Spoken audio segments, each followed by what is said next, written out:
Chapter 2 Shloka 1. Now practice. Atha Dvitiyodhyayah Sankhyayogaha Sanjaya Uvacha Tam Tatha Krupayavishtam Ashrupurna Kulekshanam Vishedantamidam Vakyam Uvacha Madhusudanaha. Let us practice word by word. Dvitiyodhyayaha. Atha. Atha. Okay? Tha sound should be heard. Atha Dvitiyodhyayaha. Adhyayaha. It means Adhyayaha. Dhya sound should be heard. And dhya it is, not dhya. Okay? Atha Dvitiyodhyayaha. Atha Dvitiyodhyayaha. Sankhya Yogaha. Kha sound should be heard. Not ka, but kha. And ya. So, Samkhya. Samkhya. Okay? Samkhya Yogaha. Atha Dvitiyodhyayaha. Sankhya Yogaha. Atha Dvitiyodhyayaha. Sankhya Yogaha. Atha Dvitiyodhyayaha. Sankhya Yogaha. Atha Dvitiyodhyayaha. Sankhya Yogaha. Now Sanjaya Uvacha. Sanjaya Uvacha. Sanjaya Uvacha. Tam Tatha Krupaya Vishtam. Tam Tatha Krupaya Vishtam. Tam, ta and stressed tha. Okay? Tam tatha krupaya vishtam. Shta, it is very light. Sha and ta. Ta is light. Ta, not tha. Okay? You should pronounce vishtam. Okay? Tam tatha krupaya vishtam. Tam tatha krupaya vishtam. Tam tatha krupaya vishtam. Tam tatha krupaya vishtam. Tam tatha krupaya vishtam. Ashrupurna. That is not normal na. Na. Ana sound should come. Ashru. Ashru. Sha and ru or mixed. Ashru Purna. Purna. Purna. Kule, not kule, not kule, but kule, very light la. Kule Kshanam. Ksha. Ksha. Na. Na. Ana. Okay? Ashrupurna Kule Kshanam. Ashrupurna Kulekshanam. Ashrupurna Kulekshanam. Ashrupurna Kulekshanam. Tam tatha krupaya vishtam. Ashrupurna Kulekshanam. Tam tatha krupaya vishtam. Ashrupurna Kulekshanam. Tam tatha krupaya vishtam. Ashrupurna Kulekshanam. Tam tatha krupaya vishtam. Ashrupurna Kulekshanam. Tam tatha krupaya vishtam. Ashrupurna Kulekshanam. Tam tatha कृपया विष्टम अश्रुपूर्णाकुलेक्षणम्. One more, 3 times we will say. Tam tatha कृपयाविष्टम् अश्रुपूर्णाकुलेक्षणम्. तं तथा कृपयाविष्टम् अश्रुपूर्णाकुलेक्षणम्. तं तथा कृपयाविष्टम् अश्रुपूर्णाकुलेक्षणम्. Now we will make it little faster. तं तथा कृपयाविष्टम् अश्रुपूर्णाकुलेक्षणम्. तं तथा कृपयाविष्टम् अश्रुपूर्णाकुलेक्षणम्. तं तथा कृपयाविष्टम् अश्रुपूर्णाकुलेक्षणम्. तं तथा कृपयाविष्टम् अश्रुपूर्णाकुलेक्षणम्. तं तथा कृपयाविष्टम् अश्रुपूर्णाकुलेक्षणम्. तं तथा कृपयाविष्टम् अश्रुपूर्णाकुलेक्षणम्. तं तथा कृपयाविष्टम् अश्रुपूर्णाकुलेक्षणम्. तं तथा कृपयाविष्टम् अश्रुपूर्णाकुलेक्षणम्. तं तथा कृपयाविष्टम् तं तथा कृपयाविष्टम् अश्रुपूर्णाकुलेक्षणम्. तं तथा कृपयाविष्टम् अश्रुपूर्णाकुलेक्षणम्.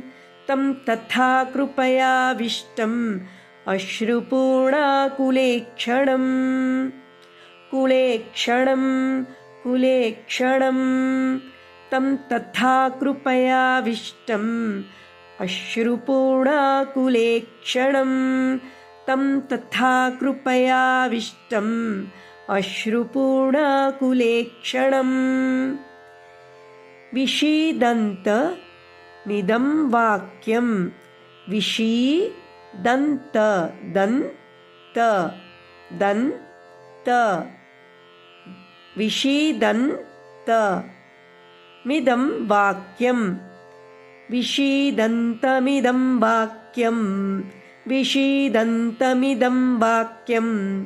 विषीदन्तमिदं वाक्यं. विषीदन्तमिदं वाक्यम्. उवाच मधुसूदन. मधु, dhu is stressed one, not normal du. Here the is stressed one. Okay, madhu, dhu is stressed. Uvacha madhusudana. Sudanaha danaha. Madhusudanaha madhusudanaha madhusudanaha. Okay, uvacha madhusudanaha. Uvacha madhusudanaha. Uvacha madhusudanaha. Uvacha madhusudanaha. विषीदन्तमिदं वाक्यम्. उवाच मधुसूदनः. We will say 3 times. विषीदन्तमिदं वाक्यम्. उवाच मधुसूदनः. विषीदन्तमिदं वाक्यम्. उवाच मधुसूदनः. विषीदन्तमिदं वाक्यम्. उवाच मधुसूदनः. Okay, another 3 more times. विषीदन्तमिदं वाक्यम्. उवाच मधुसूदनः. विषीदन्तमिदं वाक्यम्. उवाच मधुसूदनः. विषीदन्तमिदं वाक्यम्. उवाच मधुसूदनः. Now we will practice the entire shlokam 3 times slowly, then other 3 times fastly, so that you can practice seeing and listening to this. Atha द्वितीयोऽध्यायः सांख्ययोगः।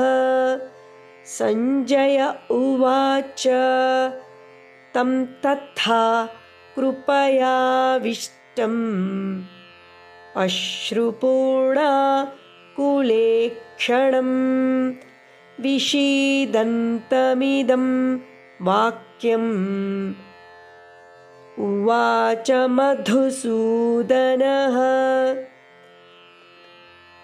अथ द्वितीयोऽध्यायः सांख्ययोगः। संजय उवाच तं तथा कृपयाविष्टम् तं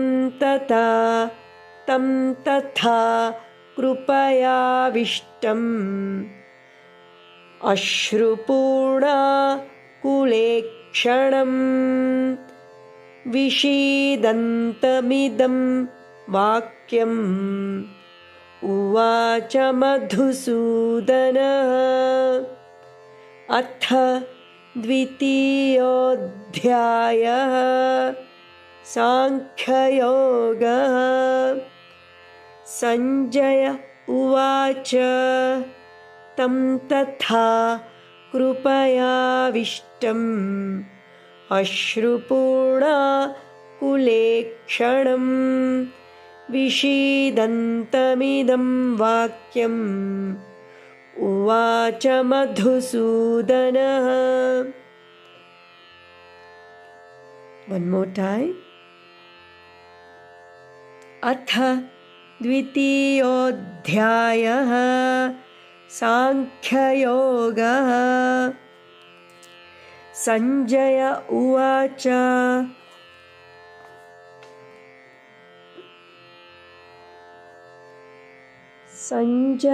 उवाच तं तथा कृपयाविष्टम् अश्रुपूर्णाकुलेक्षणं विषीदन्तमिदं वाक्यम् उवाच मधुसूदनः।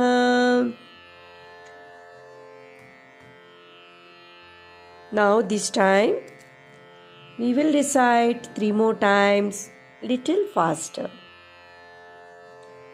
अथ द्वितीयोऽध्यायः सांख्ययोगः। संजय उवाच तं तथा कृपयाविष्टम् अश्रुपूर्णाकुलेक्षणं विषीदन्तमिदं वाक्यम् उवाच मधुसूदनः। अथ द्वितीयोऽध्यायः सांख्ययोगः। संजय उवाच तं तथा कृपयाविष्टम् अश्रुपूर्णाकुलेक्षणं विषीदन्तमिदं वाक्यम् उवाच मधुसूदनः। अथ द्वितीयोऽध्यायः सांख्ययोगः।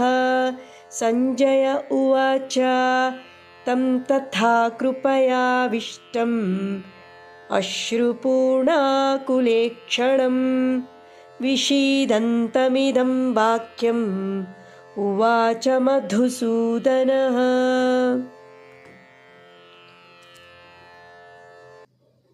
ओम तत्सत्। हरि ओम तत्सत्. Please keep practicing.